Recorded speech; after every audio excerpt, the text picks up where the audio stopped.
আজকে দেখতেছি আকাশে মেঘের ভেলা, সারাদিন মনে হয় আসবে বৃষ্টির মেলা। তাই ভাবলাম বানাবো খিচুড়ি, করব রান্না। তাই চলে আসলাম রান্নাঘরে, চাল ডাল হলুদ মরিচ লবণ আরো কিনিয়া বানাবো খিচুড়ি আজকে মন দিল দিয়া। ওকে, প্রথমেই তেলের সাথে দিয়ে দিলাম পেঁয়াজ কুচি, তারপরে দিলাম লাড়া। আস্তে ধীরে হয়ে যাবে খিচুড়ির ধারা। শুরু করলাম আল্লাহর নাম নিয়ে। পেঁয়াজ কুচি দিয়ে কিছুক্ষণ অপেক্ষা করতে হবে। চুলার আঁচ আস্তে আস্তে দিয়ে পেঁয়াজগুলো বাদামি কালার করতে হবে।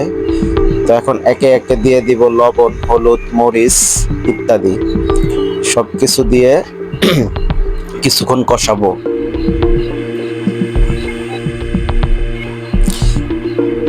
কিছুক্ষণ কষানোর পরে যখন পেঁয়াজগুলো বাদামি কালার হয়ে যাবে, আমি এখানে ঢেলে দিব আদা রসুন বাটা।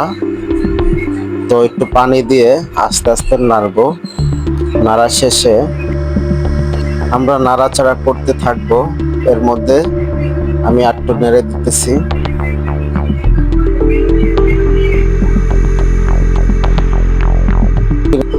তো যাই হোক, এখন মাংসগুলো ভালো করে ধুয়ে নিব। একটু ধোয়া শেষ হলে দিয়ে দিব কড়ার মধ্যে দেওয়া শেষ আমার মাংস টুকরাগুলো।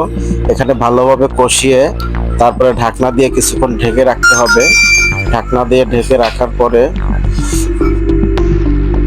কিছুক্ষণ ওয়েট করব। ওয়েট করা শেষে এই যে আমার চালটা একদম জর্জরো হয়ে গেছে, দেখতেই পারলেন আপনারা। তো তো একটু নাড়াচাড়া করে আমি রেখে দিলাম। এখন একটু পরে ইস, মাশাআল্লাহ, সে একটা ঘ্রাণ আসলো, অসাধারণ, একদম অতুলনীয়। বৃষ্টির দিনে খিচুড়ি খাওয়ার মজাই আলাদা। তো মাশাআল্লাহ, মাংসের একটা ফ্লেভার চলে আসলো, অন্যরকম টেস্ট। তো এখন আমি আরো কিছুক্ষণ অপেক্ষা করতে হবে, ঢেকে রাখবো ইনশাল্লাহ। তো অপেক্ষা করলাম, ঝোলটা একদম টেনে তেল বের হয়ে গেছে, কিন্তু তাও আমি আরো কিছুক্ষণ কষাবো নেড়ে ছেড়ে ভালো করে। মাংসটা যত কষবে খিচুড়ি তত মজা হবে। তো এখন আমি আলুগুলো দিয়ে দিলাম। আলুগুলো দিয়ে একটু ভালো করে কষাইতে হবে। কষানো শেষ হইলে আমি এখন একটু ঢেকে রাখলাম, আবার নাড়াচাড়া দিব। এইভাবে করে অনেকক্ষণ যাবে। তো যাওয়ার পরে প্রায় 15-20 মিনিট কষানোর পরে আমি অলরেডি আপনার পোলাওর চাল আর ডাল দিয়ে দিলাম। এখানে হলো মসুরির ডাল আর হলো মুগ ডাল। তো চাল সাথে হাফ কেজির মতো টোটালে। তো আমি এখন এটা ঢেকে রাখবো, পানিটা নিয়ে দিব না, 5 মিনিট সর্বোচ্চ। তো 5 মিনিট পরে আসলাম। এসে একটু যখন পানি বের হইলো চালের থেকে, একটু নাড়া দিয়ে আমি পানি দিয়ে দেবো। সাথে গরম পানি দিছি আমি। গরম পানি দিলে খিচুড়িটা খুব তাড়াতাড়ি হয়। তো আমি তো কিছুক্ষণ নাড়াচাড়া করে আমি এখন ঢেকে রাখবো। তো দেখে কিছুক্ষণ রাখার পরে 15-20 মিনিট দেখেন এরকম একটা ইয়া চলে আসবে। তো এরকম হইলে আপনারা বুঝবেন, কেননা এরকম হইলে আপনারা পানি লাগবে কি লাগবে না এটা আপনারা বুঝতে পারবেন। তো আমার খিচুড়ি কড়াই হয়ে হয়ে আসার পথে কড়াই চলে এসেছে, অন্যরকম একটা সেন্ট বেরোচ্ছে, ফ্লেভার অসাধারণ।